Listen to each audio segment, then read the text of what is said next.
Hello, my Kohais. Hope you're all doing well. I am your host, Tyranno Senpai, and welcome back to another episode of Jurassic World Evolution 3 Speed Builds, where today we are continuing our Japanese park.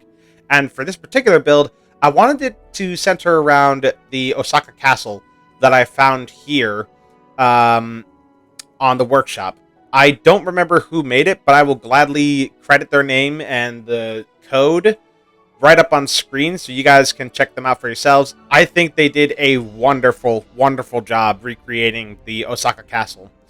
I'm going to say right out the gate, I suck at creating buildings with the modular pieces. When it comes to more natural stuff, like, waterfalls and rock walls and all that stuff, that's where it's at. Enclosure design is what I am best at. Modular building, on the other hand, not so much. And I initially was going to make the Osaka Castle like a hotel, but I just saw this design of the Innovation Center they made, and I was just blown away. I had to include it in the park. So naturally, I made the executive decision to just incorporate this build in the park instead. But I was struggling so much with placing it, because I just did not like it, just laying on the ground. So I decided, you know what, let's raise and flatten up some land, and we'll put it there instead. Give it a special place. And this build will mostly be focusing around, the Osaka Castle that we built here. So now I'm just making up some path. I'm not going to go too crazy with this time. This is going to be a very compact area. Not very many big dinosaurs, at least within the immediate area. But definitely, some fan favorites and especially one dinosaur that's recently got a bit of a glow up. So now I'm going through and, fixing the terrain up a bit more so there's a bit more space to work with. And then, adding some more rock texture up on that cliff. And adding some guest, stuff such as hotels, restrooms, shelters, the whole wax and mold. Got to make sure the guests are happy. And by the time this speed build is over, we will have reached 5 stars already. Yeah, we're not even done with the park, and it's almost, well, not even almost. It's at 5 stars right now. It's not done yet. Isn't that crazy? But anyway, now I'm going around, and I'm building the wall, the temporary wall, that will be for our first dinosaur in this particular part of the build, and that is going to be a pair of Patago Titan, which I think is actually a sauropod that kind of grew on me. At first, I really, really, really did not like it, and thought it was just, Alamosaurus's replacement. It still may be Alamosaurus's replacement, as we still don't really know the fate of the DLC dinosaurs, but I remain hopeful. But anyway, I'm just now going through, and I'm choosing my skins for the male and female Patago Titan, and I gotta say, I love how the green turned out on the male. Oh god, it's gorgeous, especially with the orange crest on the face. Absolutely adore it. So, after placing down some gates, it was time to release the sauropods. I released the female near the waterfall and the male on the far side. In hopes that, this would have them roam around the entire enclosure. Unfortunately, though, as, they explored, that part of their territory came less and less explored to the point where they just didn't go there anymore. And obviously, I had to remedy that. And I did, which we'll get to once we get to that point. But yeah, I'm just now adding some foliage, some cover, ground fruit, and fiber. Ground fruit, tall fruit, excuse me. They're not eating from the ground. But now I'm just, giving them the foliage they need and such. And once I was happy with that, it was, time to mess with the terrain a little bit, make it look a little less boring in life. And also add some rocky texture to give it some more, rigidity, more life. Make it feel a bit more natural.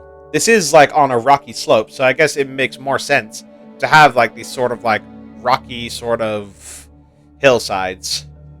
And once that was done, it was time to add some pasture to fill in some of the blanks, because no one likes a bare-looking enclosure, as I've said once before.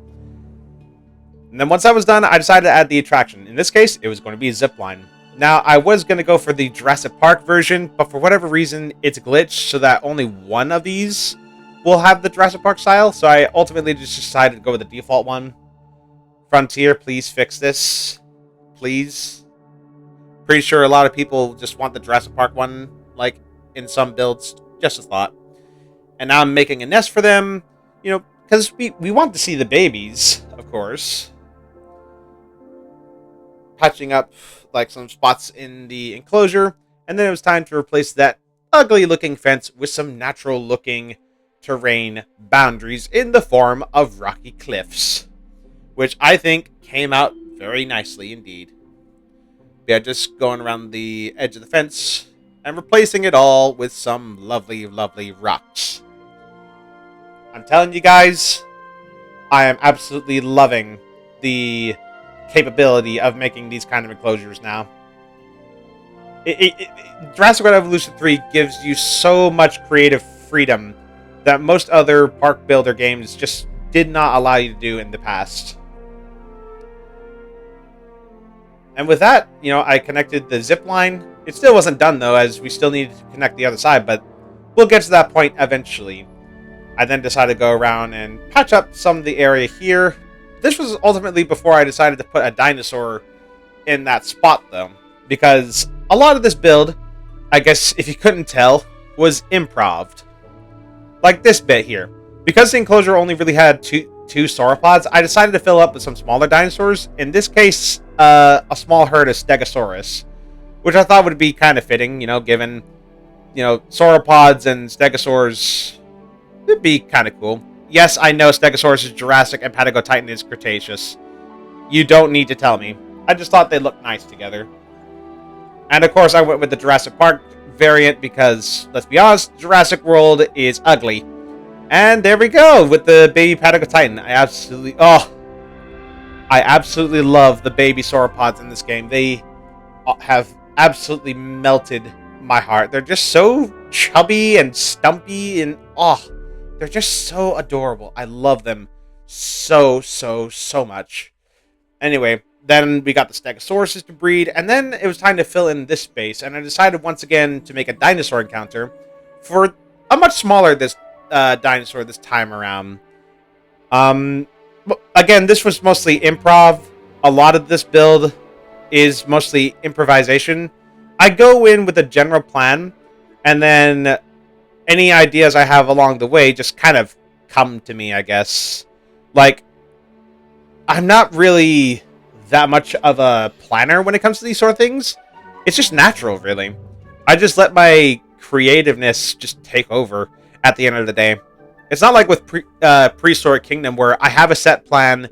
This is what I want to do. Let's do it. With Jurassic World Evolution 3, it's more, I don't want to say sloppy with how I work around it. I guess it's just more liberating, I guess is the word I want to use. Like, I can make an enclosure, a good-looking enclosure, within seconds and be done, basically. And that's nothing wrong with Prehistoric Kingdom. Like, I love the level of ingenuity and freedom that the game gives you, but there are just sometimes when it can be a bit of a drag.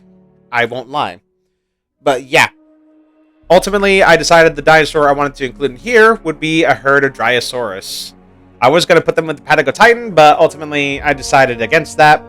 So here I am, sprucing up their enclosure, and then placing them down, and placing some vegetation. Absolutely love these dinosaurs. I was so happy to see that these dinosaurs actually survived to make it into the cut of this cut of the game. And I'm also quite happy to see that Ketrosaurus is going to be the first dinosaur that we'll see return. And I was also extremely happy to see that the adult Dryosaurus also use the dinosaur encounter. Then we got the baby Stegos, the cute little chonkers themselves, which I absolutely adore. And then we got news of the Dryosaurus nesting. And then I decided to fill in that space with the dinosaur as well. Only this time, it wouldn't be a gentle herbivore, but rather a carnivore. But, of course, I wanted to do some more stuff around here, make sure the Dryosaurus had a lot more space to work with, because I kind of came to realize it was a bit small, so I angled some of the rock walls a bit more further back, try to give them some more wiggle room and stuff like that. And then, I just kept doing this for quite a while. But I also wanted to keep in mind that I did want to make another dinosaur enclosure literally right next door. I then filled in some of the patches with cherry blossoms and such, as you do. And then came the baby dryos, and oh my god, look at them. They are precious. The baby dryosaurs. I didn't think they could make the baby dryos cuter than the adults, but somehow they managed. Oh. Yeah, I was just kind of like hovering around this spot here before I finally settled that, this was where I was going to build the next enclosure. And this one would house a carnivore. I didn't know what it would be at the time. All I knew is that this had to be like a carnivore. But given how small it was, obviously it couldn't be something that big. So I put down some invisible fencing just to give us an idea of the shape of the enclosure we were working with. And then ultimately filled it in with some rocks. Because rocks is our bread and butter here. Obviously, I didn't use rocks the entire way around. At some point, I did have to relinquish and use fencing. And I feel like it came out a lot nicer than if I just used rocks the entire way through. And now I'm adding some ledges to the cliffside. Make it more hazardous for a dinosaur to get up there. Adding some water and some vegetation. And then it was on to decide what dinosaur I wanted. And ultimately, I settled for the Deinonychus. So I'm just now choosing the male and female, modifying the genome so they're comfortable, and finally releasing them into their home after I've done some renovations. I absolutely love the glow up that the Deinonychus got. It could be better, but in comparison to what we had before, it's a vast improvement. Anyway, now I'm adding some wetland and some vegetation all around, just making sure that they're happy. And then, placing down a nest. Although, shockingly, not once did they actually try to nest until I prompted them to do so.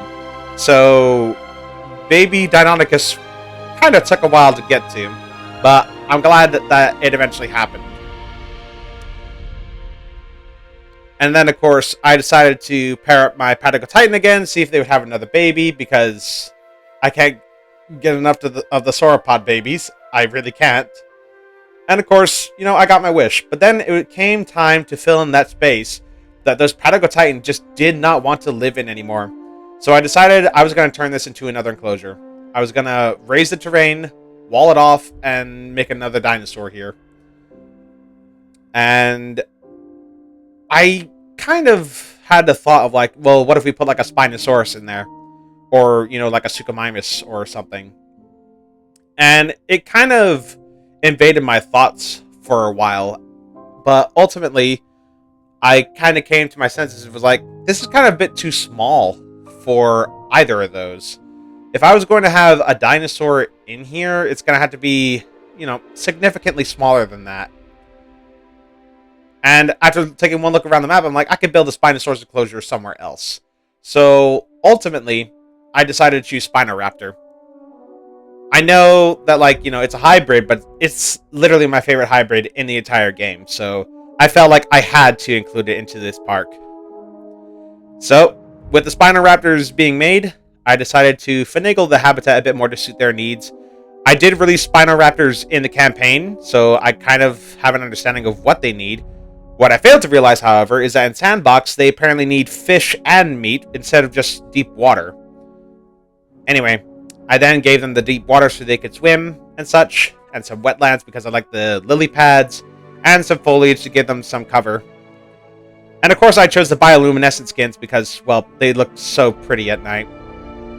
I gave them a fish feeder and some meat, and continued painting terrain and foliage in their environment. You know how it is at this point. Again, I absolutely love the Spinoraptor in this. And I'm so glad that it actually made the cut instead of just, for whatever reason, being resold to us in DLC. And then I noticed that they could get down from the waterfall. So here's me having to shoot the one that got away with the trank gun, obviously. I didn't think they could get down, but obviously I had to make it so they couldn't. I blocked it off, and then I've never seen them get out of there since. Thankfully. But now with that, I was like, trying to finagle the enclosure, make it look a bit more tidy, a bit more, lived in and such, with more space to move around. I also gave them a goat feeder in case they wanted to hunt. And then I just did this. I added a gate for, ranger teams to get in there to check up on them and such, because otherwise they would have no way of getting in. And I just finagled with this for a bit. Not really, thinking about it all that much. And then modified the Pedicle Titans to have a little bit less cover, a bit more pasture, because obviously they didn't need it. And I did the Stegosaurus, to be totally frank. But I made sure that all their needs were met. And then I had like all this space here, and I thought, ooh, I could probably tuck like an aviary in this corner here. So obviously I decided, let's build an aviary. We haven't had any pterosaurs yet, and we just had a hybrid, so why not mix it up a bit? So I put down some aviary domes and some viewing galleries for said aviary, and a dirt path for the staff, even though the guests still use it for some unholy reason.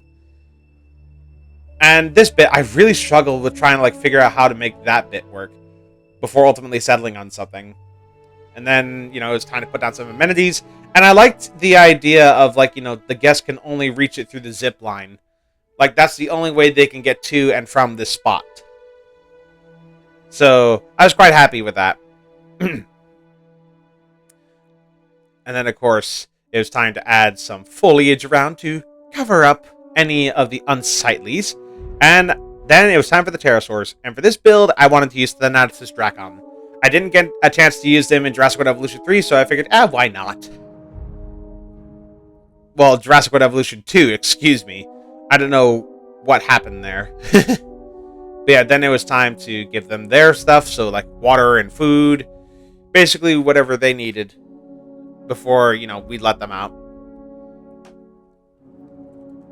I will admit, messing with the terrain, trying to get water back on it, is a bit of a pain in some places, especially when you're trying to get fish in there. But apart from that, it's not much to gripe about. And then it was about time I tended to their needs, so adding some wetlands, I gave them some swamp trees, I gave them some barrens, so a rocks, rocky texture around their cliffs and such. I probably could have added some perches and stuff like that, but I'm it is quite crowded as it is, so maybe not in this one. And of course, I had to add a nest. I had to. I need to see the baby little fluff balls. And then once that was done, it was time to tinker around with the outside a bit more, make it look a bit more tidy, a bit more, aesthetically pleasing, I guess. So I just shoved a tree in there and called it a day.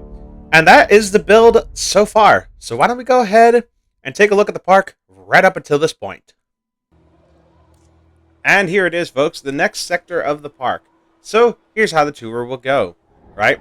So obviously the guests will take the monorail and come down to this point here. With the scenic view of the waterfall coming right here to this sector with the Osaka Castle. So obviously let's go into first person mode. Boop! And look at that. Look at how imposing that is. That is so cool. We actually have Osaka Castle in Jurassic World. How imposing is that? How cool is that? This is hell of a lot more creative than what I could muster. I'll tell you what. I'm so glad that someone actually made this.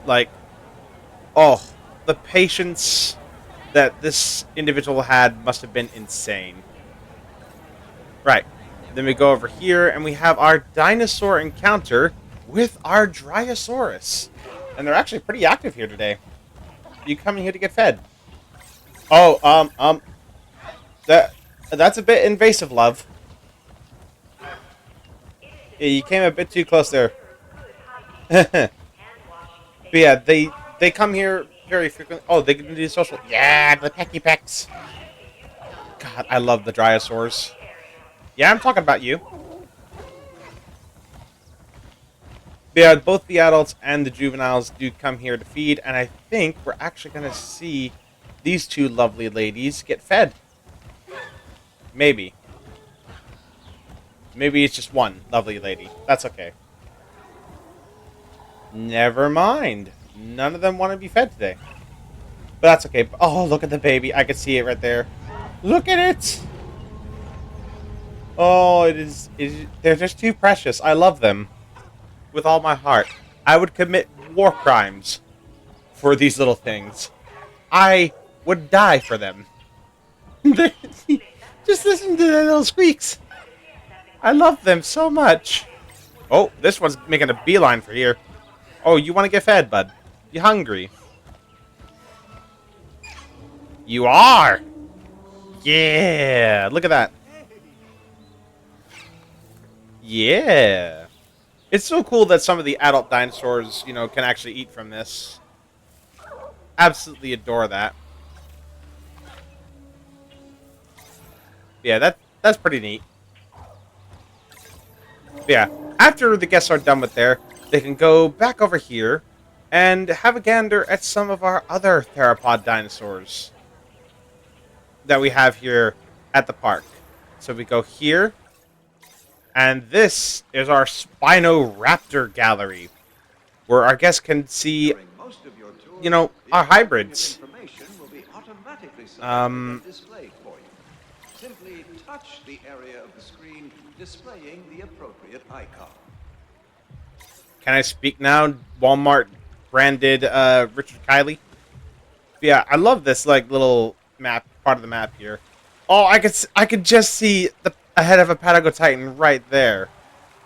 Oh, that is really cool. Can't really see the Spinoraptors all that much though. That's the thing. Oh, wait, nope, there's one. Just kind of swimming about. Splish splash, I was taking a bath. During most of your tour, the appropriate information will be automatically selected and displayed for you. Simply. Yeah, that's the Spinoraptor, but where the heck is this must be Deinonychus, right? Yeah, there they are. There's the Deinonychus. Again, absolutely love the glow up that these guys got. So happy that not only are they feathered, but they don't have that ugly basilisk-looking thing. And I'm in someone now, aren't I? Ugh. No. But yeah, let's actually take a closer look at our Deinonychus, shall we? Yeah, here we go. Yeah, look at you. Aren't you glorious? You still sound a bit nasty, but the way they look now is far better than what they initially were like. And they still do have that crest, like on the male, so if that is something that does still tickle your fancy, you know, it's still there, it still exists. And I think it's safe to say that I will never go back to using the Basilisk Deinonychus. I think this is the one that's gonna be the default. Now, where are those Spinoraptor? Here we are, here we are, here we are. Oh, we had one that was feeding earlier. Oh, are we going to see a social animation? Yes, we are. Yes. Look at that.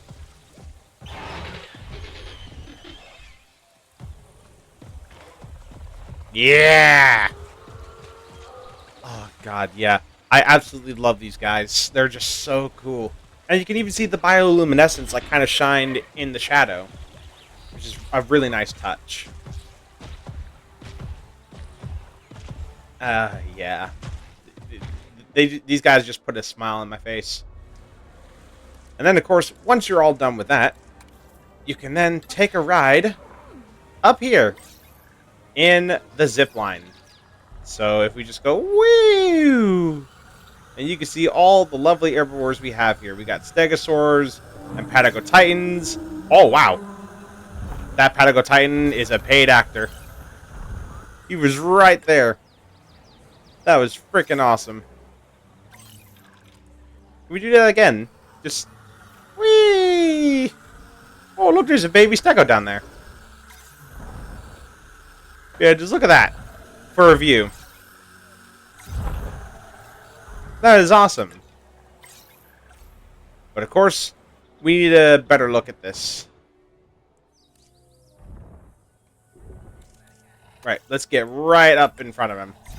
Ah, look at him. Look at the size of that thing. From this camera, we're up to its elbow. Like, look at that. That is massive. An absolutely imposing sight. And again, this sauropod has really grown on me. At first, I was very unsure about it, but now the more I look at it, I'm like, it's actually quite good. I absolutely love this dinosaur. It's a shame we didn't get Argentinosaurus, but hey, this is still really cool. And then, of course, if we go over here, we have... Oh, look at the little Bobby. Hello. Yeah, I'm looking at you. Look at you, all proud.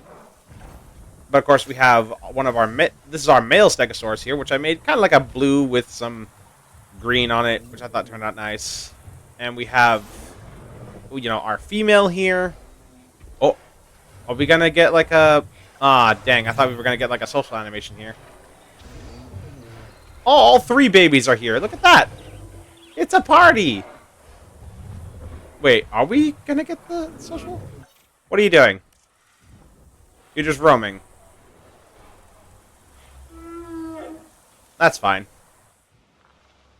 Oh, but here we go. This is what I wanted to see. How big am I in comparison to a baby Patagotitan? Oh, look at you. Aren't you precious?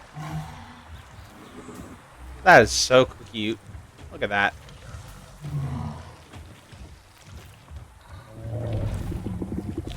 Absolutely love these babies. Oh, hello. Dang. Look at that. This is so cool. Yeah. Wait a minute. Oh, you're just calling out to juveniles. I thought you were lining up for an animation. God dang it. I will get an animation of you yet. I've yet to see... Like, I know what the animation actually looked like, but I haven't caught it on camera yet. Which is a bugger. And then, of course, for our last stop, we have this area right here when you come out of the... Ooh, I actually quite like how this looks. But you come here, and this is where you enter the aviary. And this is where you have a chance to witness our Thanatos Dracon. And we can see our male, our female, and our juvenile right there. Look at that. Oh, I just love that they can walk on the ground now. Yes, I like this. I just wish they would do it more often. Yeah, look at you, little guy. Flapping about. And let's see if we can actually get a closer look. Right, so here we are in the aviary. Oh, we actually have one. Wait, no, I think I scared her off. I am quite intimidating. Wait, is she coming in for a landing? Yeah, there we go. There we are. Wow, look at you. Aren't you lovely? Yeah. And we got a little baby up there. I love like the sun like shining through the membrane of the wings. That's a really nice touch. Oh, the male's walking here. Hey, look at you strutting around. Yeah, you definitely own this place. And then he flies away. Oh, wait, no, he's getting a drink. There you go, buddy. Yeah. Having a nice little drink. Honk! Sorry, I just had to honk!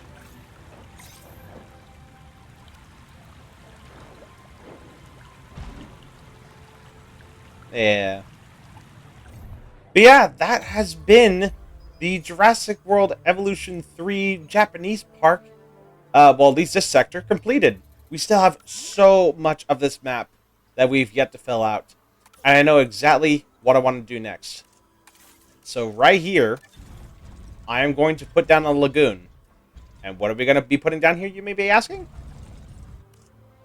Well, I'm glad you asked. We will be putting down a megalodon. Yes, we've gotten our pterosaur. We've gotten a hybrid. Let's get a shark. I'm very much looking forward to this. So if you guys want to see us, make the Megalodon Lagoon, it's probably going to be like one of the hardest builds yet because we're actually going to try to like add some rocky texture on the inside. It's going to be fun. I can't wait to like embrace the challenge. And eventually we will have stuff like Velociraptors, Spinosaurus, and T-Rex at some point in the park. So stay tuned for that. And of course, this Japanese park would be ill-complete if we don't do like a Torii Gate. So we obviously have to do that as well at some point. But yeah, that's going to be the end of it. If you enjoyed it and you're looking forward to seeing more, leave a like, subscribe today, hit that notification bell so you don't miss anything new. All my links are in the link tree in the description down below. And until next time, this is Tyrannosaurus signing off. Alrighty then, take care now. Bye-bye then.